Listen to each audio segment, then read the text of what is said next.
Kung saan-saan kami napadpad. Oh, yan ang mga kumarit, kumpari ko. Hinila ko lang sila para makapasyal sa bulubunduking lugar. O, kaway-kaway naman dyan. O, kaway-kaway. O, mga maisan, plantasyon. O, diba? Yan, mga maisan, o. O. O. O, diba? Ito yung laot na.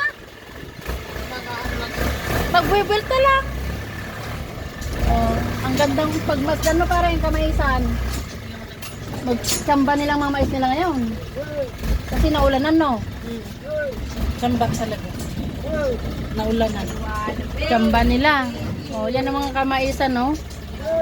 Itong tsamba nila ngayon. Natsamba ng ano, ganda ng mga maisan nila, oh. Yan. Wala. Talagang tumamba yung ano, pare. Tumambang maisan nun, kaganda.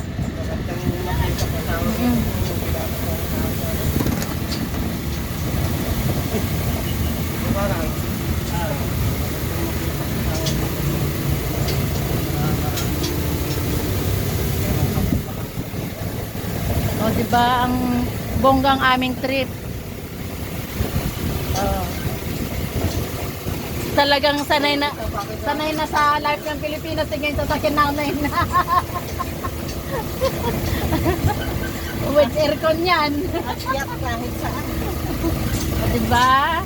Ang saya. Tingnan mo pare, parang nasa Baguio. Mga palayan. Ha? Yan? Wow. Di ba kudyamat yan? Kudyamat may-ari niyan eh. Oh, saan ka pa? Talagang ano? Talagang paikot-ikot lang yung sasakyan namin kasi nga paakyat bundok, pababa bundok, ganon. Oh, 'di ba ang ganda ng palayan nila pare kayo? Oh, tingnan mo gano. Oh. Ganda no? Destination Mayaw-yaw.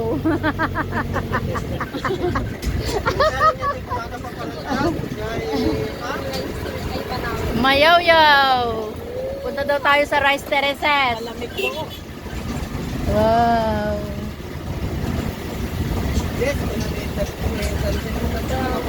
O, diba?